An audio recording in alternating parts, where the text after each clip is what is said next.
I'm Mara Collins, 34, and the night it finally clicked, someone handed me a stack of place cards like I worked there. The Whitfield estate in Sonoma glowed under strings of lights, glasses chimed, and a stranger waved me toward the kitchen to check the roast. I set down the water I'd poured for myself and watched the room move past me as if I were made of air. On nights like this, names carried more weight than the people wearing them. I wore a plain black dress from a shop on the square, comfortable shoes, and a practiced smile that kept questions short. They saw a helper, not a guest. They saw hands, not a history. What they didn't see, what I kept under my breath like a secret, was that tomorrow they'd learn who held the keys to the land beneath their feet. Before I go any further, tell me where you're listening from in the comments and tap that like and subscribe if you've ever had to prove your worth in a room that refused to see you. I grew up a long way from vineyards and engraved napkin rings.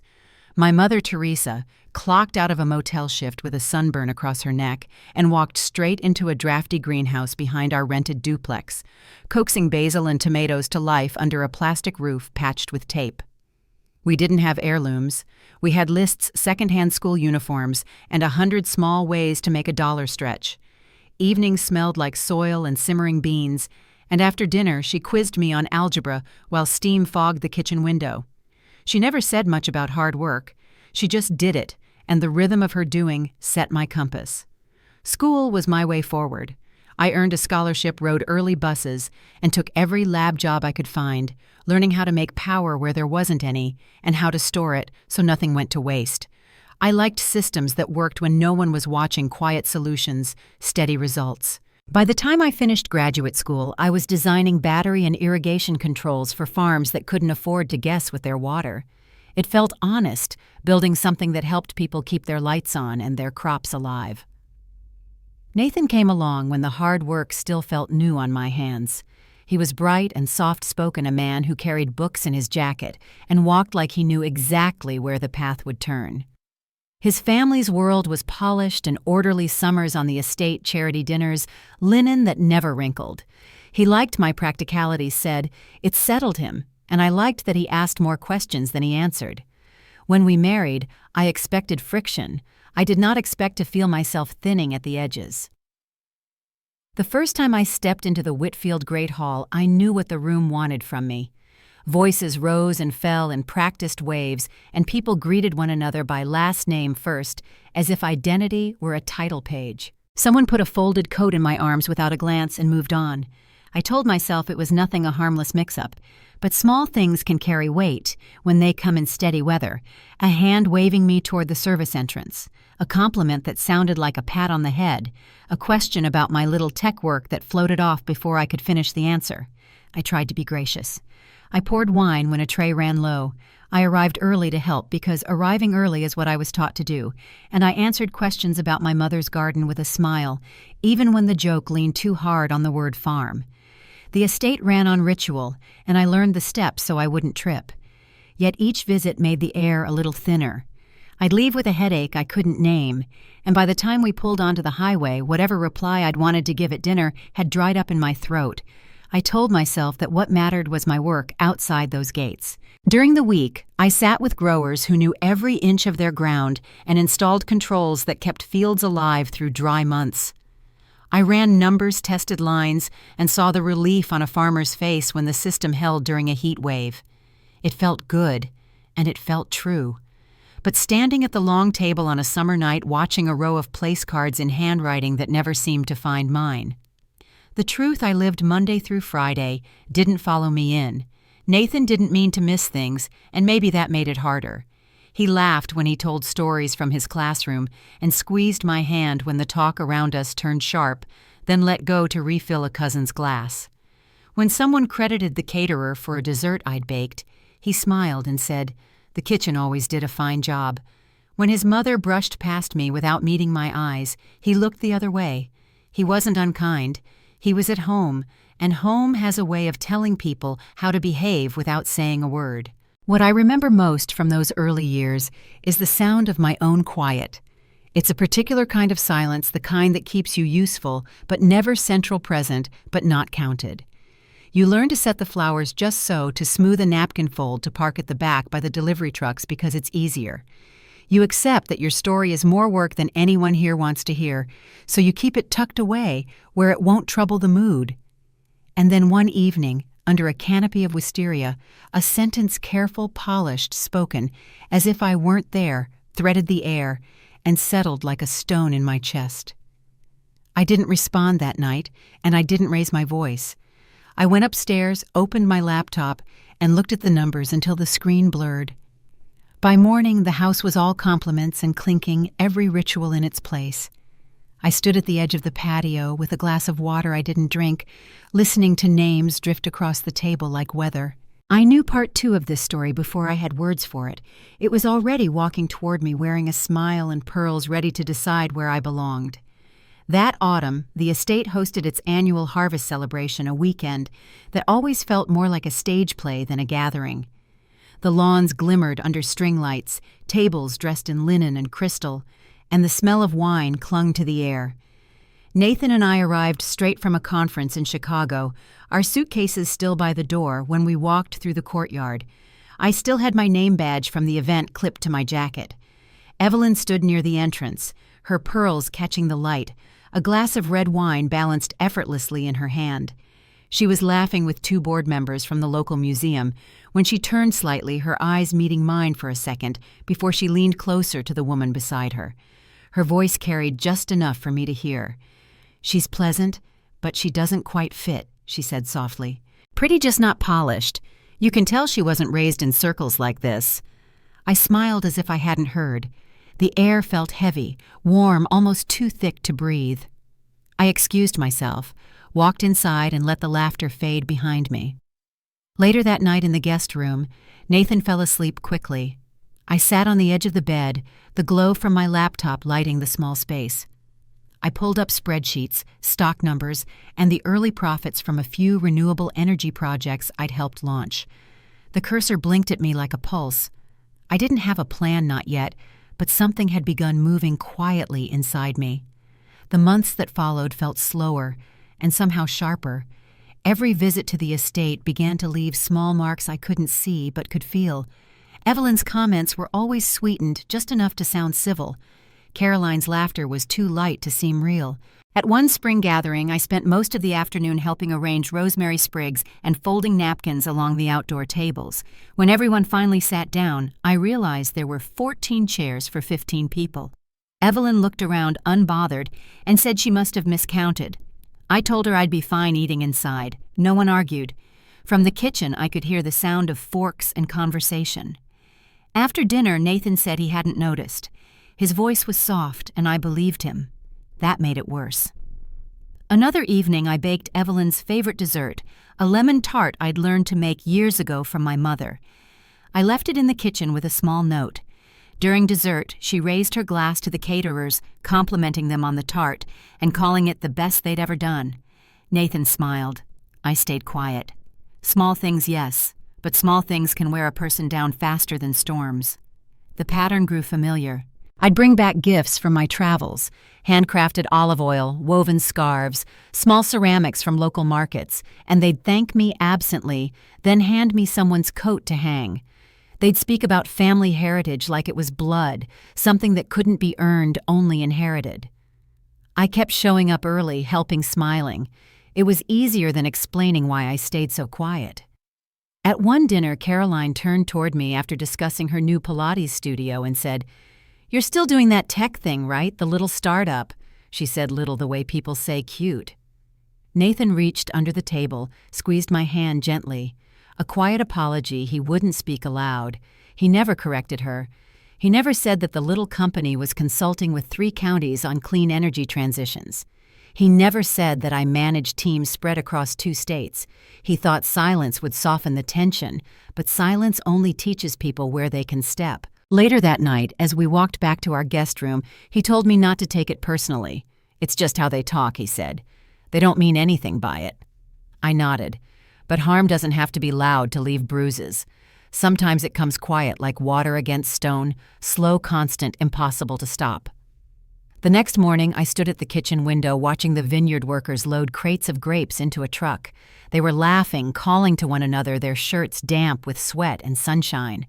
They didn't look at me differently. They nodded, smiled, went back to work.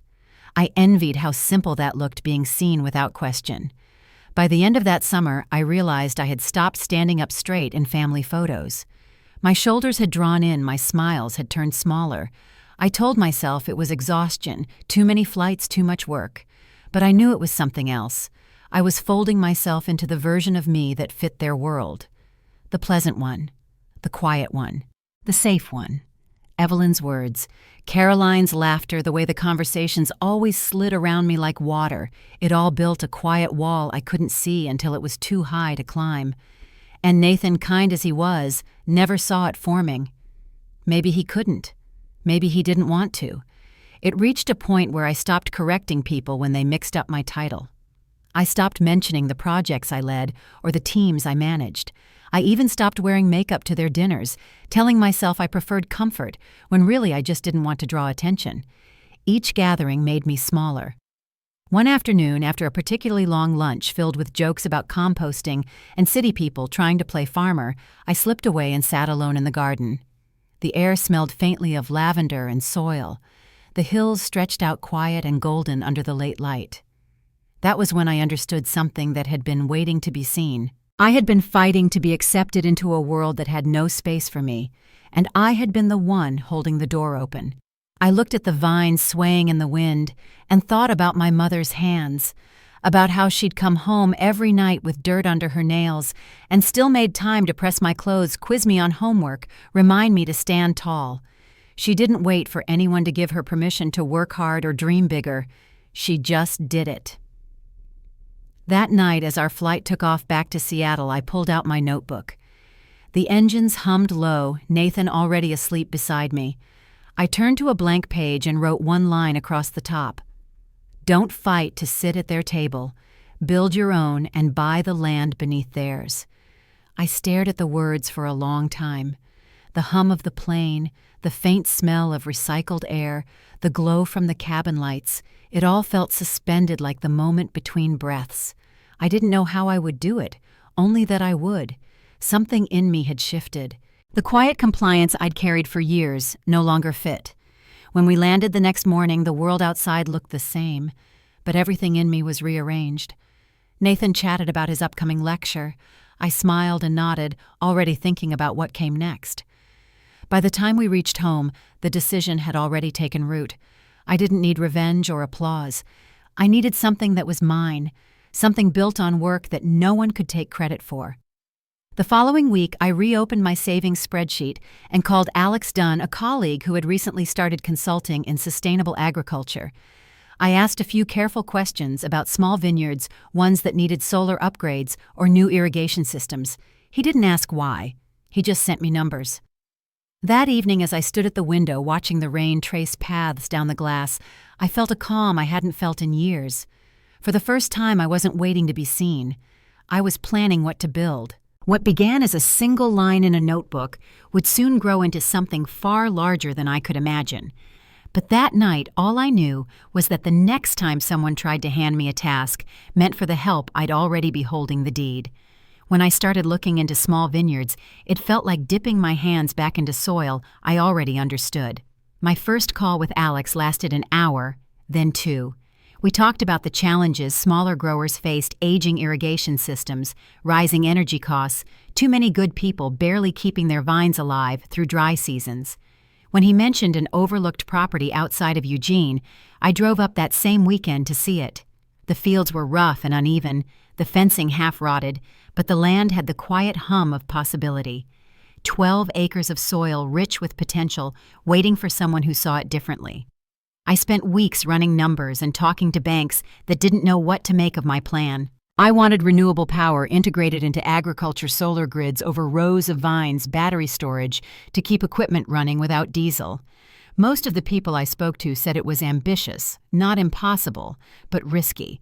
I signed the papers anyway. The property became my first real investment, not as an engineer, but as an owner. For a long time, I didn't tell Nathan. It wasn't out of secrecy, it was habit. He rarely asked about the details of my work, and I had stopped offering them. When I flew out for site visits, he assumed I was consulting for the county's energy board. In a way, he wasn't wrong. The difference was that this time I wasn't there to advise anyone. I was building something that would outlast a meeting. The early months were hard. The vineyard needed nearly everything replaced: wiring, irrigation pumps, even the roof on the small farmhouse that came with it. I worked alongside the crews most weekends, hands stained with oil and dirt. The first night the solar panels powered on, I stood in the field long after everyone left, watching the lights blink to life one by one. It wasn't glamour. It was grit, the kind that reminded me of my mother. Over the next 2 years, that single property became a pattern.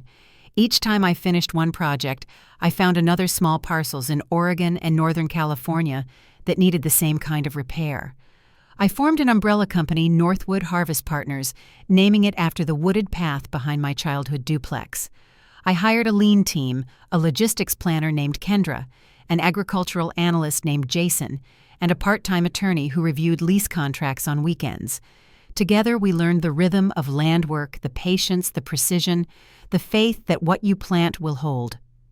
By the 3rd year, Northwood had quiet stakes in 4 vineyards and was the majority owner in 3. The numbers made sense, but more than that, the work did. It gave me something I hadn't realized: I'd lost a place to pour effort where it mattered. Back home, life with Nathan settled into a routine that felt peaceful on the surface and hollow underneath. He was often grading papers when I got home from a trip, books stacked around him, the faint scent of his cologne blending with paper and ink. I'd set my suitcase by the door, still smelling of soil and sun, and he'd look up just long enough to smile. We'd talk about his lectures, about whatever new historical article he was writing. He never asked about the mud on my boots, and I stopped waiting for him to. One evening, while I drafted reports at the dining table, he leaned against the counter and said, "You've been traveling a lot lately. Are you sure you're not overdoing it?" I looked up and nodded, saying only that the projects were worth it. He smiled, relieved, and went back to his book. That small exchange summed up what we'd become: parallel lines that never touched. Then, in the middle of a quiet January, Alex called with news. "You're not going to believe what's on the private market," he said. "A vineyard near Sonoma, massive potential, but the owners are underwater. The listing's through a legacy transition broker." He sent the details that night. The address made my stomach twist. Whitfield Estate Vineyards. The same land where Evelyn hosted her luncheons, where the family held weddings and fundraisers, where I had been handed plates and napkins like a guest who'd lost her place. The estate was deep in debt from a failed water diversion system and an old zoning violation. On paper, they were selling it to save themselves. In truth, they were selling their pride. I didn't hesitate. Within days, I created a new holding company, Pine Hollow LLC, and moved forward under its name. Alex and Kendra handled the bidding while I stayed in the background. The due diligence dragged through spring inspections, valuations, negotiations. The estate's representatives fought for legacy clauses that would let the family host events for several years. I agreed without blinking. I wanted them to keep coming back. While the paperwork inched forward, I visited the property twice, pretending to be part of the buyer's advisory team. The house looked smaller than I remembered, but the land still stretched wide in sunlit rows of Chardonnay vines, catching the wind like ribbons. I stood near the stone cellar where Evelyn once posed for a magazine shoot. Her hands on the railing, the caption beneath her calling her the heart of Whitfield heritage. I traced my fingers along the same railing and thought of my mother's hands, rough and real, never photographed, but far more honest. When the sale closed in late summer, I signed every page quietly in my Seattle office. Northwood Harvest became the sole owner of Whitfield Estate Vineyards. The ink was barely dry when Alex said, "You did it." I told him we'd just begun. The first thing I did was hire a new estate manager. His name was Logan Reyes, a calm, steady man with years of experience running community-supported farms. When he walked into my office for the interview, he said, "I've read your work on solar storage integration. I want to help make this place self-sustaining." I shook his hand and said, "That's exactly what I'm after." Over the next 6 months, we replaced outdated systems, set up ethical hiring for seasonal workers, and built plans for long-term soil renewal. Every change went unnoticed by the family because they weren't paying attention. They still came for holidays, still drank from bottles labeled Whitfield Reserve, never noticing the subtle new logo pressed into the corks. By the time the first anniversary of the sale arrived, the estate had been transformed behind the scenes. I returned that summer for the family gathering just as I always had. Same black dress, same polite smile. Evelyn greeted me with a careful hug, her perfume familiar and distant. Caroline complimented my shoes before turning away to whisper to her husband. Nathan unloaded crates of wine from the truck, laughing with his cousins, unaware that every bottle in his hands now belonged to me. Logan met me near the back gate that afternoon, clipboard in hand. "Everything's ready," he said quietly. "They'll start noticing soon." I told him to give them the weekend. Inside the house, portraits of ancestors still lined the hall, silver-framed and serious. The same music played from hidden speakers. The same routine repeated itself like clockwork. Guests filled their glasses, toasted to heritage, and spoke of resilience. No one mentioned the sale. They had no idea that the papers they signed to preserve their legacy were the same ones that erased it. That night, I stood by the window of the guest room, looking out at the vines glowing under the moon. I thought about all the times I'd eaten alone, about the lemon tart, the missing chair, the word polished, whispered, just out of reach. The silence felt different now, solid, grounded, unshakable. I wasn't interested in revenge. I wanted something slower, something lasting. I wanted them to live inside the illusion they had built, unaware that every inch of it now rested on the foundation I'd poured myself. When I finally went to bed, Nathan stirred beside me, half asleep. "Everything okay?" he murmured. I said yes. He smiled and drifted off again. I lay awake listening to his steady breathing and realized how little either of us had left to say. Outside, the wind moved through the vines like a whisper. The same land that once made me feel small now felt still waiting. Tomorrow the family would gather under the wisteria canopy for dinner. They'd raise glasses to the Whitfield name, not knowing that every toast would be made on ground that was mine. And when the time was right, I'd let them know. That July evening, the air over Sonoma carried a faint sweetness from ripened grapes and warm dust. The Whitfields gathered as they always had, same tables stretched under the wisteria vines, same silver napkin rings engraved with the family crest. I arrived with Nathan in a modest black dress, the one I wore every summer. To everyone else, nothing looked different. But beneath the surface, everything had changed. Evelyn greeted us first. Her smile was practiced, her perfume strong enough to linger in the air after she passed.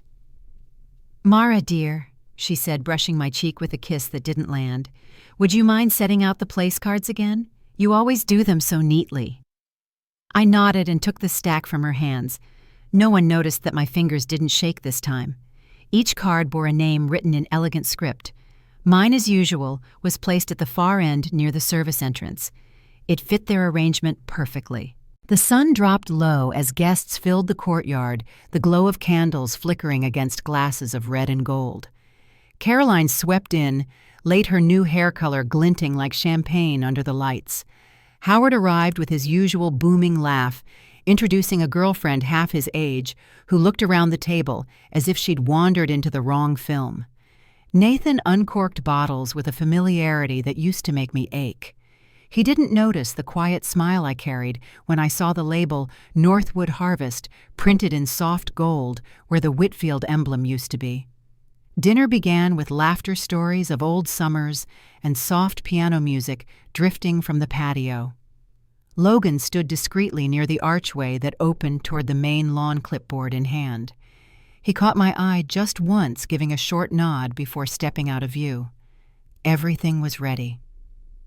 Halfway through the meal, Howard made a joke about the new management. "Probably some spreadsheet happy firm from up north," he said, waving his fork. "They'll turn this place into a tourist trap if we're not careful." Caroline laughed. "Let's hope they at least keep the rosé. It's the only thing Mother ever got right."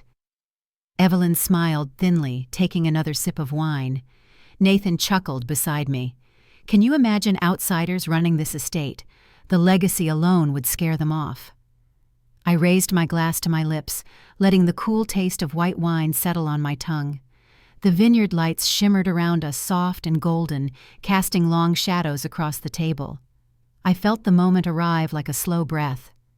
Logan appeared near the edge of the terrace and spoke briefly to one of the servers. Then the room fell into that rare hush that only happens when people sense something changing but don't yet know what. Logan stepped forward, clearing his throat just enough to draw every gaze. "Good evening, everyone," he said, his tone calm but steady. "Before dessert is served, the new estate administration has a short announcement." The quiet thickened. Evelyn leaned back in her chair, her smile fixed. "Announcement," she repeated softly. Caroline adjusted her shawl. Nathan's hand froze halfway to his glass. "As you may know, Logan continued the property underwent a transition of ownership earlier this year. The process was completed in full this spring. It's my honor to introduce the principal owner, whose vision guided every improvement you've seen since the last harvest." The pause that followed felt endless. He turned toward me. I rose slowly, the legs of my chair scraping against the stone floor. My footsteps echoed faintly as I walked the length of the table. Candlelight caught on silverware and crystal, but no one spoke. Caroline blinked, confusion spreading across her face. Howard's grin faltered. Evelyn's glass tipped, spilling a thin line of red across the white linen. Nathan's eyes found mine, searching, unsteady. Logan stepped aside as I reached the head of the table. The microphone waited there, resting beside Evelyn's untouched plate. I picked it up, the cool metal firm in my hand. "Good evening," I said, my voice even clear enough to reach the furthest chair. "I'm not here to change tradition. You're all still welcome here, just like everyone else now." The words settled in the air, quiet but sharp. No gasps, no clapping, just the faint hum of insects in the vineyard beyond the lights. "There will be a few small updates," I continued. "No more family discounts or private shipments. This will operate as a public vineyard, transparent and fair. Your names will always be part of its story, but not its ownership." Evelyn tried to smile, but it trembled. Nathan's fork slipped against his plate with a dull sound. Howard looked down, pretending to straighten his napkin. I set the microphone back in its stand. "Enjoy your dessert," I said softly. "It's on the house, technically still mine." The pianist near the patio began to play again, low and gentle, a tune meant to fill the silence no one knew how to break. I turned and walked away, the gravel crunching beneath my heels as I crossed the courtyard toward the vines. Each step felt lighter than the one before it. The night breeze carried the faint scent of lavender and oak, and for the first time in years, I breathed without waiting for permission. Behind me, chairs scraped, voices rose in uneasy whispers. I didn't look back. At the edge of the field, Logan waited near the gate. "You sure you don't want to stay?" he asked quietly. I shook my head. "They've heard enough." He nodded, holding the gate open. As I passed, he said, "For what it's worth, that was the cleanest handoff I've ever seen." I smiled. It wasn't a handoff, I said. It was a beginning. Later that night, from the guest house window, I saw the glow of the dining patio fade one light at a time. The estate stood still under the moon, no longer a fortress, just landmine to shape, mine to restore. Nathan hadn't come to bed. I found him sitting on the porch, shoulders hunched, staring out into the vines. He didn't turn when I stepped outside. "Why didn't you tell me?" he asked quietly. His voice was steady, not angry, just worn. I sat beside him, the cool wood pressing through my dress. "Because you never asked," I said. He nodded once, eyes fixed on the distance. For a long moment, neither of us spoke. The silence between us wasn't cruel. It was honest. By dawn, the house was silent again. Somewhere in the vineyard, workers began their early shift, their voices faint in the morning air. I packed my small overnight bag and looked around the room one last time. The bed, the dresser, the framed photo of Nathan's grandparents, all pieces of a life that no longer included me. I closed the door quietly behind me.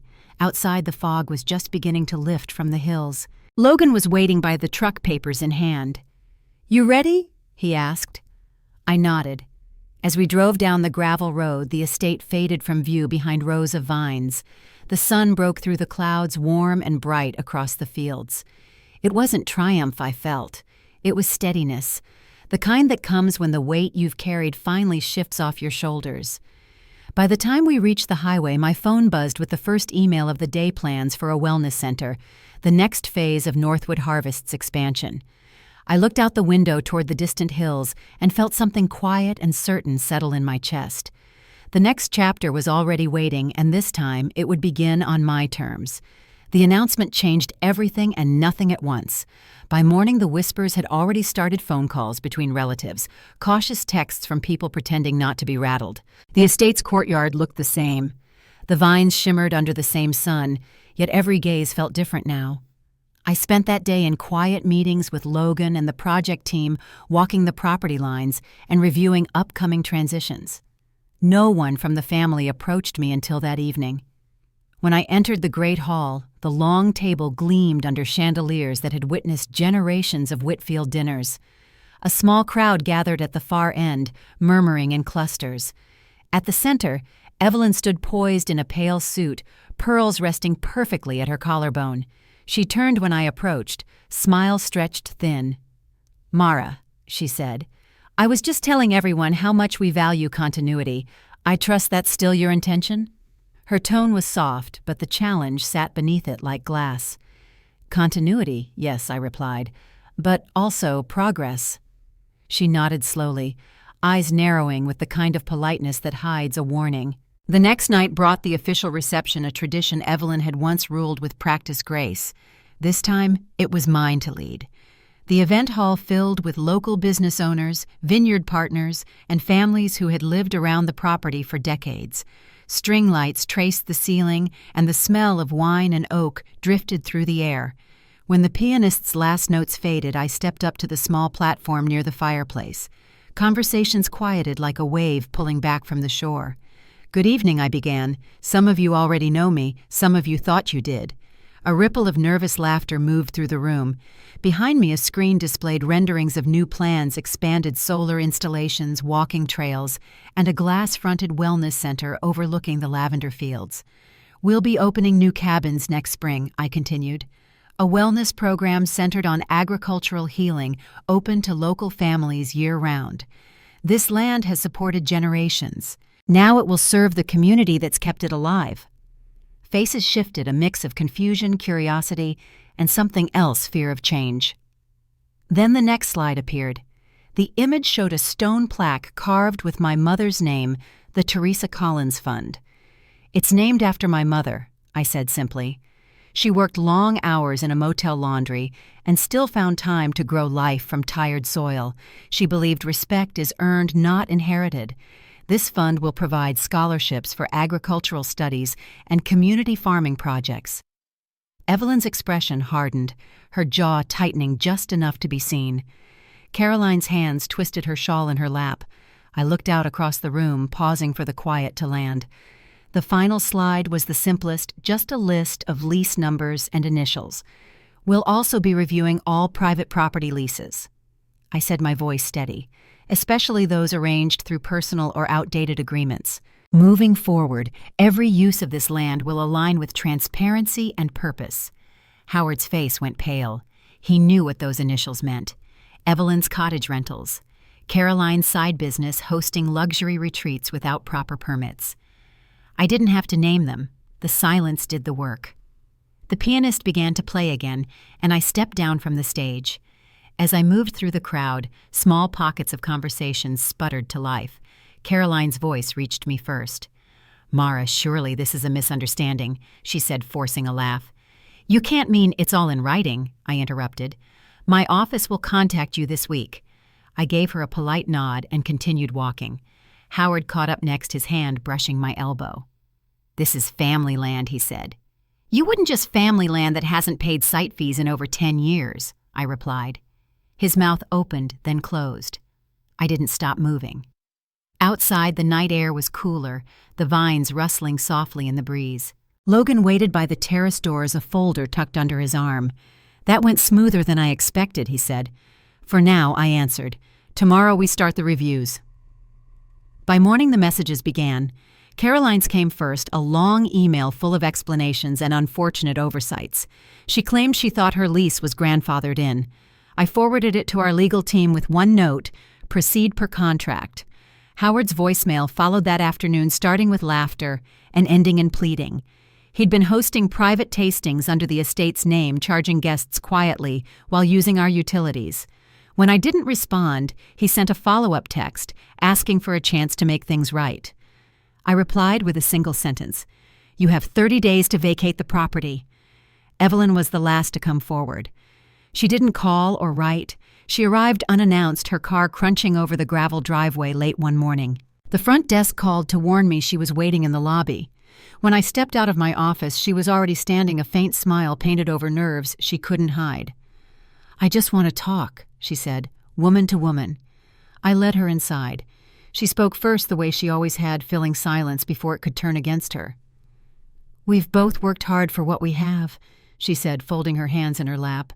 "There's no need for hostility. The community will talk if this becomes messy." "This isn't about the community," I said quietly. "It's about the truth." Her eyes narrowed. "You think punishing us helps anyone? You're tearing apart a legacy." I opened my desk drawer and set an envelope in front of her. Inside were documents I had collected months earlier, signed statements from former employees describing her comments, letters I'd sent offering settlements and recommendations for their new jobs.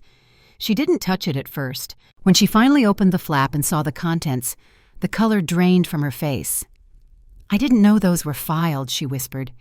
"They weren't," I said, "until I asked." She sat still for a long moment, the weight of understanding settling between us. "This isn't about threats," I continued. "It's about accountability. If you go public, so will this." She looked down, closing the envelope slowly. "You wouldn't," she said softly. "I don't need to," I replied. When she left, she didn't say goodbye. The door shut quietly behind her. That night, Nathan came to my office. He looked tired, the kind of tired that doesn't come from lack of sleep, but from knowing something has ended. "I keep thinking about that night," he said. The announcement, the look on everyone's faces. I set aside the file I'd been reviewing. "What about it I didn't recognize you?" he said.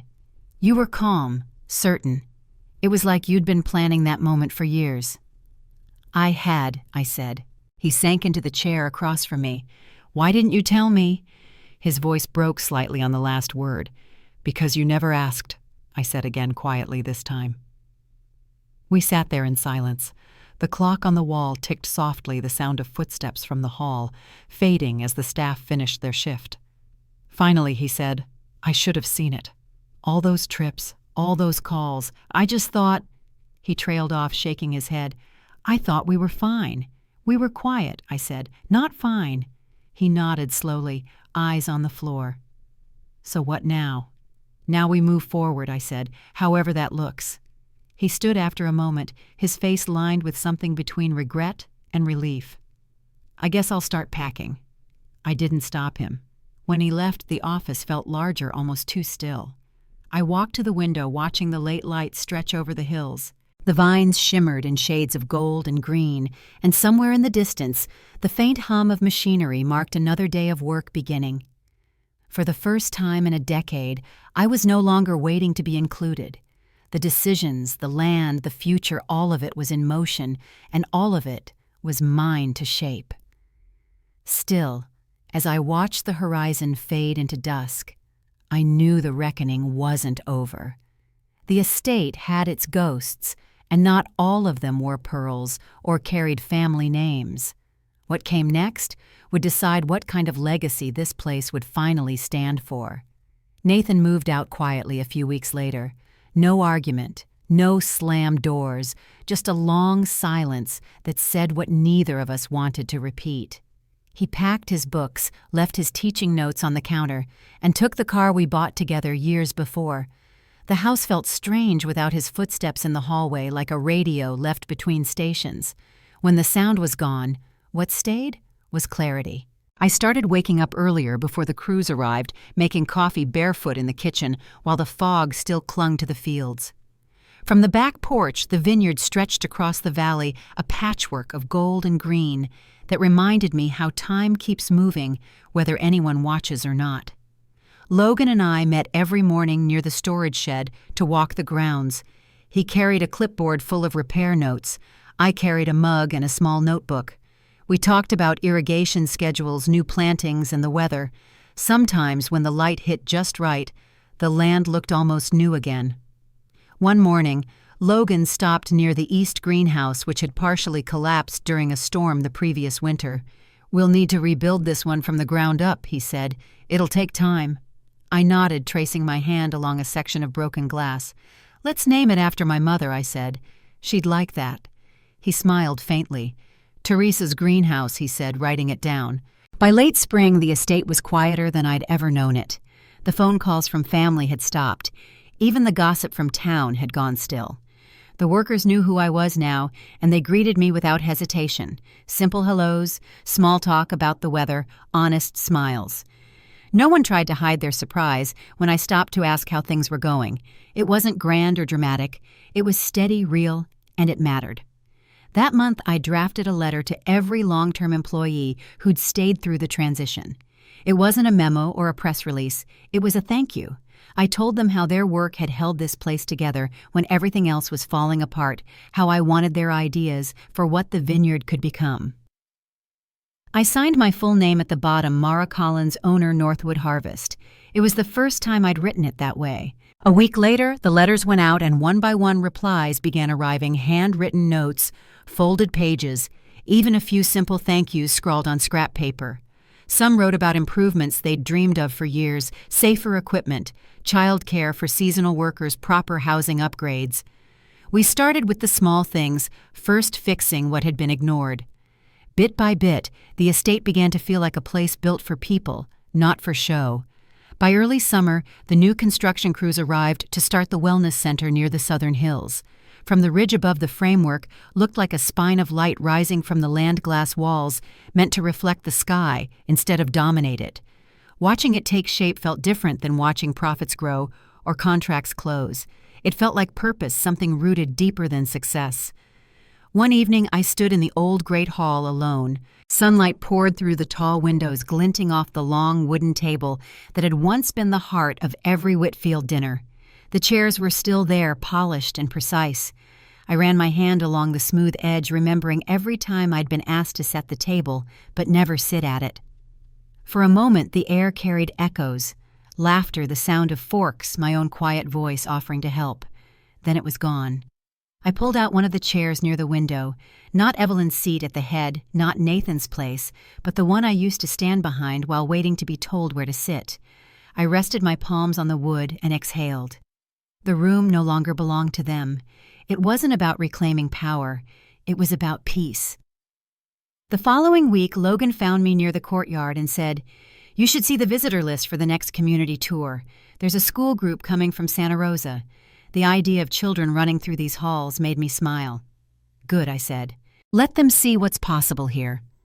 When the buses arrived that Friday, I stood at a distance while the teachers guided students through the main vineyard path. The kids pointed at the solar panels glinting between the rows, their voices rising in excitement when Logan explained how they powered the equipment.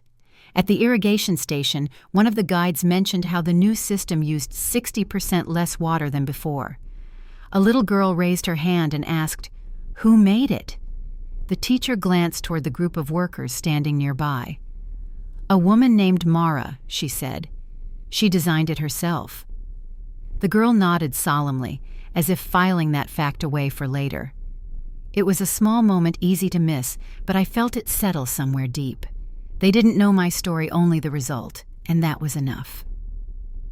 Later that afternoon, after the buses left, I walked the length of the field with Logan. The air smelled of cut grass and warm soil. He talked about timelines and permits, about how the new solar expansion might offset costs by fall. I listened half distracted by the sound of distant laughter from the last group of kids climbing onto their bus. When the sun started to dip, I stopped at the hill overlooking the lake. The water reflected the sky in soft gold, rippling where the wind touched it. For years I'd looked at this view through someone else's lens, how it would photograph, what it would say about the family name. Now it just looked like home. That evening, I sat on the dock with a cup of coffee, watching the mist roll in as the first stars appeared. The quiet wasn't heavy anymore. It was a kind of stillness that held its own meaning. The crews had gone home, the machine silent, the vineyard resting. I could hear crickets near the reeds and the faint hum of electricity from the panels on the ridge. The place was alive in a way it had never been before. Inside the main house, the walls no longer echoed with the same sharp voices or careful laughter.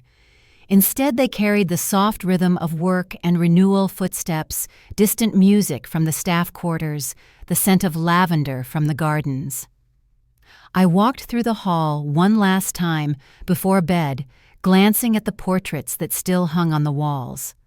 For a moment, I considered taking them down, but I didn't. Let them stay as they were, a reminder that legacy doesn't disappear. It changes hands. Before turning in, I opened my notebook and wrote a single line. This land finally feels honest. Outside, the wind picked up, rattling the vines, just enough to make them whisper. The night stretched wide and unbroken, and for the first time, I didn't feel like a guest in my own life. The next morning, there would be more work meetings, inspections, letters, but tonight was simple. I was still, and the world was quiet enough to listen. The weeks ahead would bring new challenges, not all of them easy. But standing on the edge of that dock, coffee in hand and the vineyard glowing under the rising sun, I knew the hardest part was behind me. The soil had been turned, the truth uncovered, and something stronger was finally beginning to grow. Summer ripened early that year, the hills turning gold before July. The vineyard thrived, rose even and strong under the steady rhythm of the new irrigation system. Everything I had worked for was in motion, contracts signed, new crews hired, the wellness center nearly complete. Yet for all the calm around me, the estate still held pieces of its old past waiting to be set right. The first came in the form of a letter. It arrived one Monday morning in a cream envelope with embossed initials CW. I knew before opening it that it was from Caroline. Inside, her handwriting looked uneven, nothing like the careful script she used for thank you notes. She wrote that she understood mistakes were made and hoped we could find a way to preserve family harmony. At the bottom, a short line read, "I didn't know what Evelyn had done." I folded the paper neatly and set it aside. The audits had already uncovered what mattered. Caroline had been renting parts of the guest wing to private clients under a different name for years. It wasn't the deception that stung. It was how naturally she'd done it, assuming no one would question her. The state's review was already underway. There was nothing left to say. By Wednesday, Howard's properties were cleared. His vineyards were reassigned to a nonprofit that hosted agricultural retreats for veterans. I signed the last page of the transfer documents knowing it closed one more door the Whitfields had kept locked for decades. The change wasn't loud. It didn't need to be. Evelyn, however, wasn't one to accept silence. She showed up unannounced again mid-afternoon as workers unloaded soil near the east field. I saw her white sedan pull up from my office window. This time, she didn't wear pearls or makeup. Her face was bare, her posture careful. I met her at the door before she could ask. "I don't have much time," I said. "The crews are waiting." "I won't take long," she replied. Her voice was steady, practiced. "I just came to ask what you plan to do with the house."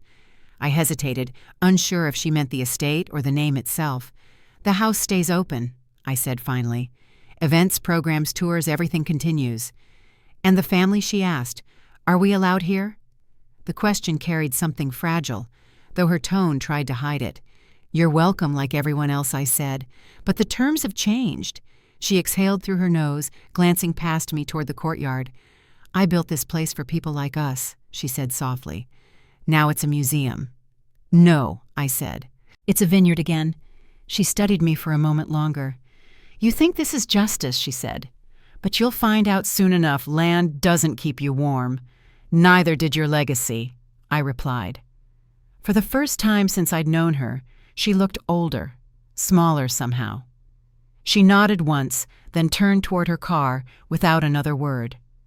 The gravel crunched beneath her shoes until the sound faded completely. I stood on the steps for a long time before going back inside. That evening, Logan found me by the greenhouse. "You all right?" he asked. "I will be," I said. He nodded, not pressing further. A week later, the final audit came through. Caroline's financial discrepancies were confirmed along with Evelyn's unreported rentals. My legal team handled everything quietly.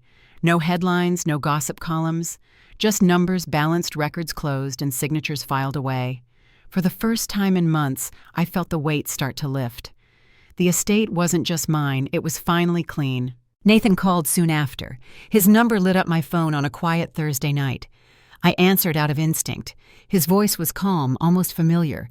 "How's the vineyard?" he asked. "Running," I said. "Better than ever." "I heard about my mother," he said after a pause. "She told me she came by." "She did," I replied. "Did she apologize?" "No," I said. "Not really." He sighed softly, the sound of wind coming through the line. "I don't think she knows how." "I know I said." There was a long silence between us. Then he said, "I wanted you to know I'm moving to Oregon. Teaching again, starting small." "That sounds good," I said. "You deserve that." "I hope we're okay," he said. "We are," I said truthfully. "We just aren't the same." He thanked me for answering and hung up. I stared at the phone for a long time before setting it down. The ache that came wasn't sharp. It was clean quiet, like a page turned. The following morning, the wellness center opened. Families from nearby towns arrived, some with children, others with aging parents who'd worked these fields decades ago. We set out tables under the oak trees, served wine and local food, and played soft music that drifted down the valley. For once, the laughter that filled the estate didn't feel staged. I gave a short speech that afternoon. Standing on the small stage beneath the canopy, I looked at the crowd, farmers, teachers, former staff, and neighbors. "This land has known change," I said, "but it's always been about growth. Today, it belongs to the people who keep it alive." Applause spread slowly, then stronger, rising like wind through the vines. In the front row, a little boy held his mother's hand and pointed toward the fields. "That's where the grapes come from," he said proudly. She nodded, smiling. After the ceremony, Logan approached with a quiet grin. "You've done it," he said.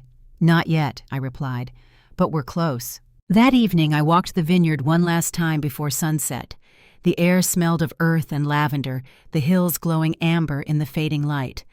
I reached the edge of the east field and stopped near Teresa's greenhouse. Inside, the new seedlings stood in neat rows, light spilling through the restored glass roof. I thought of my mother, then how she used to hum while planting basil, how she'd come home tired but never defeated. I placed my hand on the doorframe and whispered, "We made it." Behind me, the estate was quiet. No more voices debating ownership, no more footsteps pacing marble floors. Only the sound of wind moving through vines that had outlived every argument. As the last bit of light slipped below the ridge, I sat on the stone wall overlooking the lake. In the distance, the wellness center lights blinked on soft and gold against the dark. It looked nothing like the estate I had first entered years ago. It looked like something reborn. I stayed there until the crickets started. Then I rose, brushed the dust from my dress, and walked back toward the main house. The windows glowed warmly, reflecting the vineyard like a mirror of what had been built and what was left behind. By the time I reached the steps, the night had settled fully. I paused once more at the door, feeling the air shift around me, cool, clean, new. Tomorrow the staff would arrive early for another full day. Life would move forward as it always does. But for the first time, I felt ready to move with it. The ghosts of the old estate had gone quiet. What came next was mine to write. The following spring brought quiet mornings, the kind that hum with purpose before the day begins. I'd wake to the soft sounds of workers gathering tools, the low murmur of conversation in the courtyard, and the faint clatter of trucks on gravel.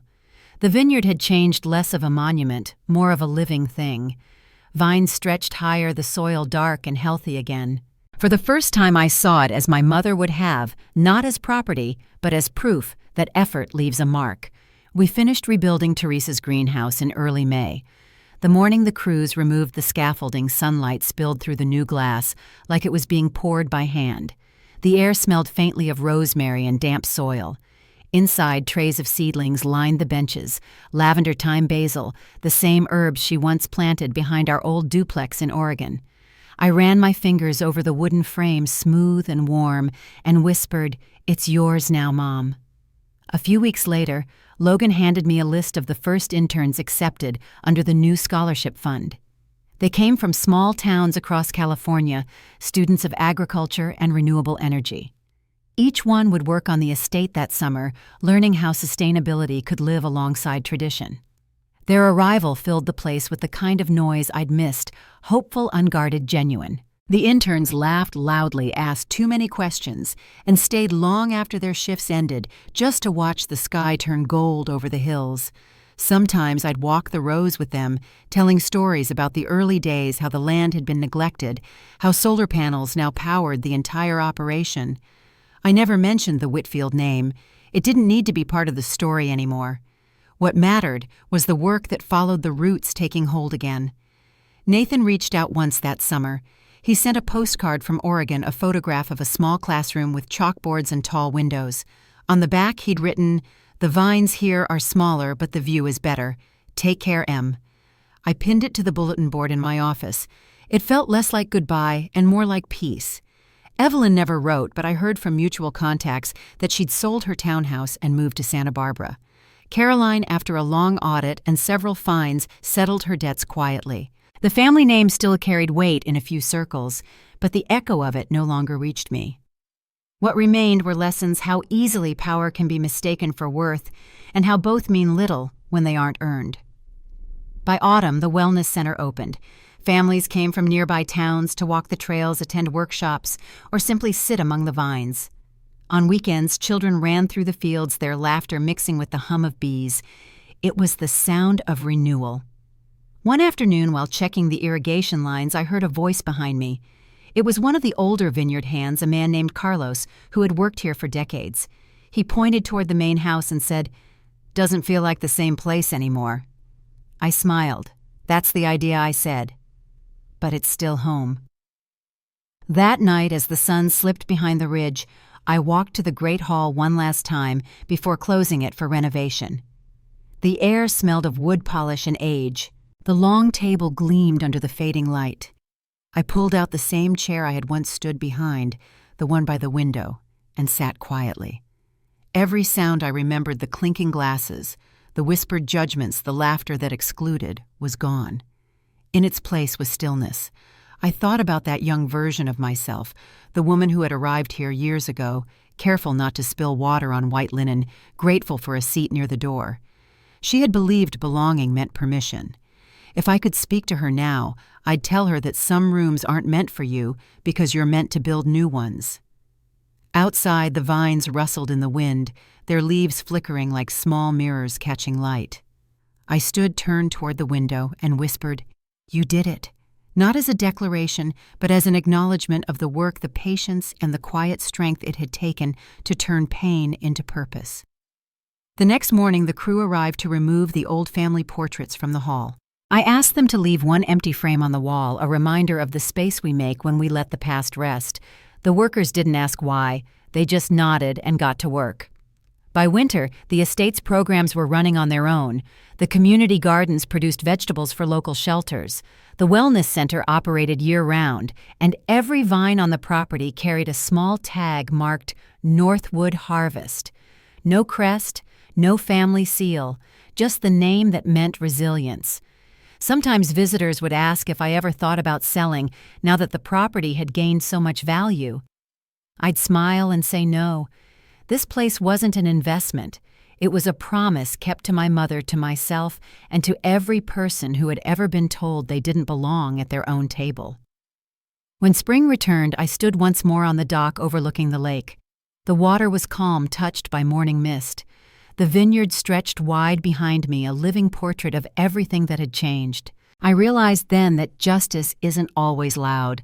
Sometimes it looks like soil under your nails and peace in your chest. I took a breath slow and full and let it go. The wind moved through the vines like a whisper, steady and sure. The story that began with silence had found its voice. And if you've ever had to start over to build something from nothing, to take back the place where you were once made small, remember this: you don't need permission to belong. You only need the courage to begin. Thank you for listening to my story. If it spoke to you, share it with someone who might need it, and take a moment to breathe in your own quiet victory.